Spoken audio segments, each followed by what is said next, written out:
Welcome back to Case Closed, Anime Review episode number 17. This I'm reviewing the 17th season of the Case Closed anime. Yep, I started the season roughly like almost a week ago, and I finally got the season like this morning. Yeah, I had like one episode left, and there were a few episodes that were like an hour long, so that's what delayed me from doing. Like, I wanted this review yesterday, but because that a couple of the episodes were an hour long, that's what delayed me until today. Okay.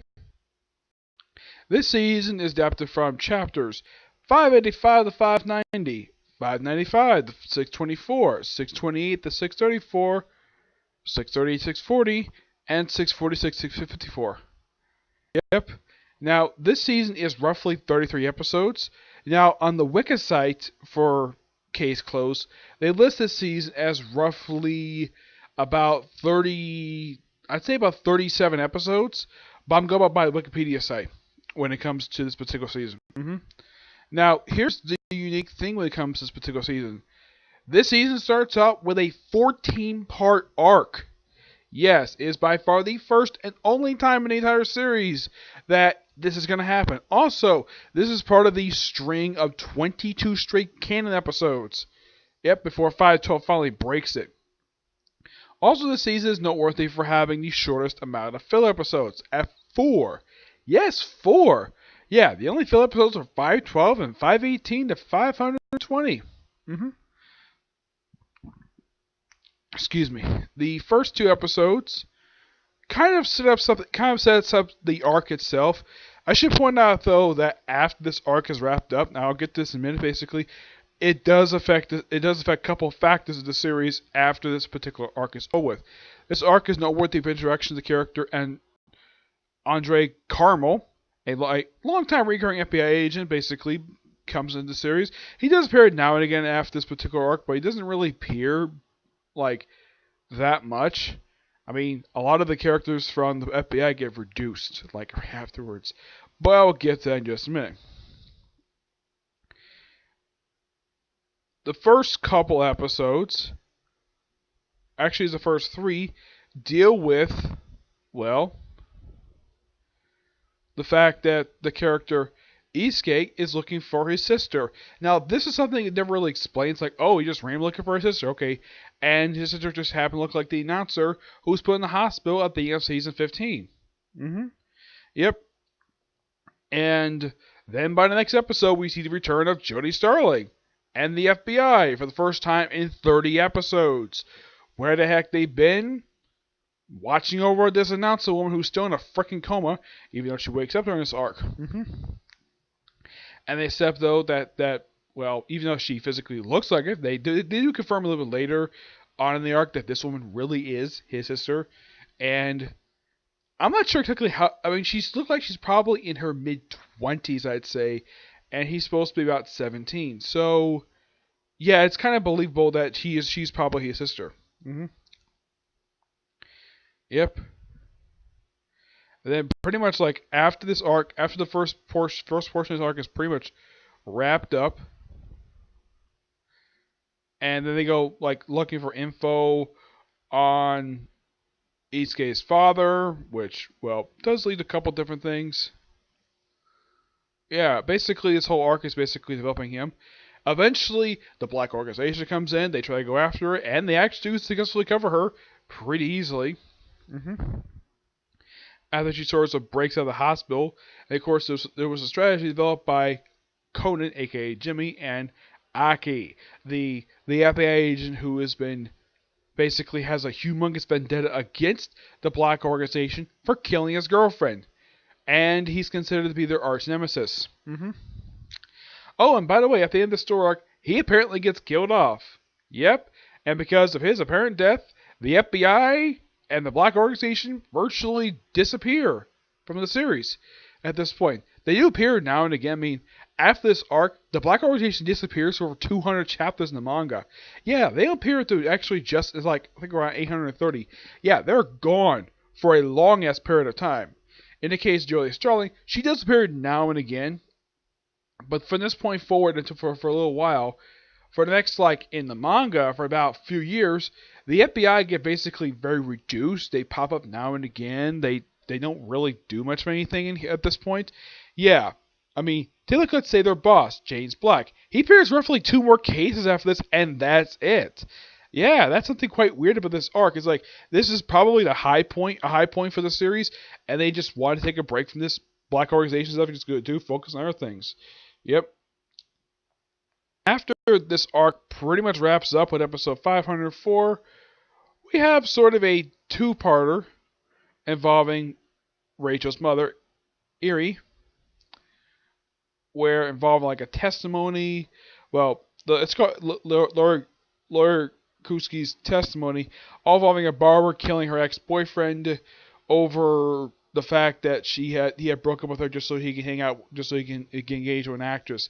And this guy is apparently a mixed martial. He's basically MMA fighter.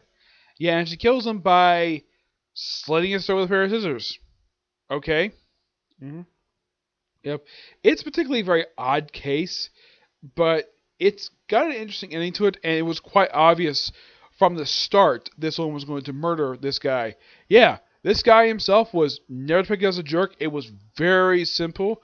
At least unlike a couple times in the series, they actually, despite the fact we know this person is going to kill this particular person, at least they don't bar the show, which I do praise the anime for doing that. I give high praise for that.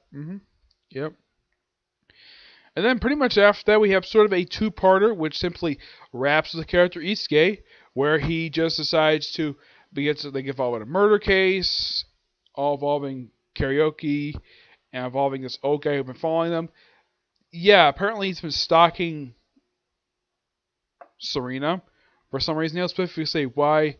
But then at the end of this arc, he gets simply written out of the series. Yeah, after this arc, after this two-parter, he is never seen again. He gets replaced 100 chapters later by a much better character, a lot more interesting, not as clumsy as he is. Yep. And, of course, they reveal that his father was actually a CIA agent. And Rena, the TV announcer, who's also Kerr, she is also a CIA agent. And she, basically, at the end of this two-parter, joins the CIA. Though he has never come back since then. Yep. Excuse me. And that's the last we see of him. Then we have a loose string of a loosely connected three-parter. Yeah, which introduces the character of this particular guy who's got a similar appearance, Aki. Yeah, where he's like eyes like loosely closed, very traditional Japanese anime, different color hair, and the thing starts out with his apartment burning down. But the story itself gets wrapped up about halfway through the next episode, and it starts off another case right in the same episode. Yeah, it's particularly very weird. It's not technically a three-parter. It's a series of loosely connected episodes where you have a full episode and then it's resolved halfway through the next episode. And it's kind of the same thing with the next one where they start one episode, wraps up next. And of course, so he starts living in Jimmy's house, which he does live there for a good period of time. Yep. And then, of course, this revolves around Joy Starling. Adrian Karmas accused of murder. Turns out that wasn't him. And, of course, after this was technically her last appearance this season. She does appear occasionally after this. Mostly she appears in, like let's say, minor roles. I don't really know why the writer did this for this particular character. She's a great character. But it seems like right after the Clash of Red and Black 14-parter, both in anime and, of course, the saga and the manga, her role got greatly reduced. I mean, she doesn't appear that much. She used her authority very vaguely. Yep. And, yeah. 512 is the first fill episode since 489. All involving a fortune teller, which, watch this episode. Yep, this fortune teller is definitely the murder victim. We knew right away because how much of a jerk she is. And she's killed over blackmail. Yep, that's the reason why she's killed. And she's killed by the guy who actually, well, basically unlocked the door and helped them out. Yeah. Blackmail. Next one involving Coffee Aroma. Yeah, second time involving poison coffee. Yep. And the reason why the guy was killed? Overworking somebody. Yep. It's an okay two parts. One of the few times in the series where or I think it started with this case particularly forward that, well, Richard doesn't hit Conan that very much in the series. I mean, I think he hits him maybe once, and that's really it. He doesn't hit him like a lot like he did before. And that was a recurring gag in the series. And then we have a return of the Kaito Kid for the first of two straight. First, we have like, believe it or not, we actually have 4 hour-long episodes. This is the first one. This is all involving basically stealing some footwear. He does kind of get it, but he does basically break it out. Get back. The animation style for this particular hour-long episode, it feels as though it's very similar to that of Sailor Moon, basically with location. Even the manga was kind of similar to that as well. Yeah, but this is one of Kaito Kid's many appearances in the series. And basically, his uncle comes to the try to catch him by putting the stuff on the ground. Very original idea. And of course, he does get away, but he simply just doesn't keep the shoes anyways, because that's the thing, when he steals stuff and he returns them. But it's all about a great episode, and it's, yeah, one of the best Phantom Kid Kaito Kid episodes in the entire series. Next one, believe it or not, is a two-parter, which the first part is an hour-long episode, which does introduce basically a couple new characters in the series, and after this two-part, they'll be appearing in for quite some time. Yep. And this involves like a series of basically murders that connect to this one guy who died a few years prior to the events of the series. And of course, it's done by this particular woman, and tries to get these other villagers to kill this guy she was going to kill anyways. And the policewoman shows up, and then of course the detective hides in samurai armor. And then of course we have Harley shows up. Yeah, he's in this two-parter. Yeah, he turns this two-parter. It's a very good two-parter. We have Conan just happily shows up, and a big brawl in the episode. You have, well, if Demon Detective use her sword, and of course Harley just takes the sword, use the blunt, and basically beat the crap out of everybody. And of course Conan basically hits the final blow by taking a second ball, pops out of his belt, hits her right in the face, and she gets arrested for all these murders.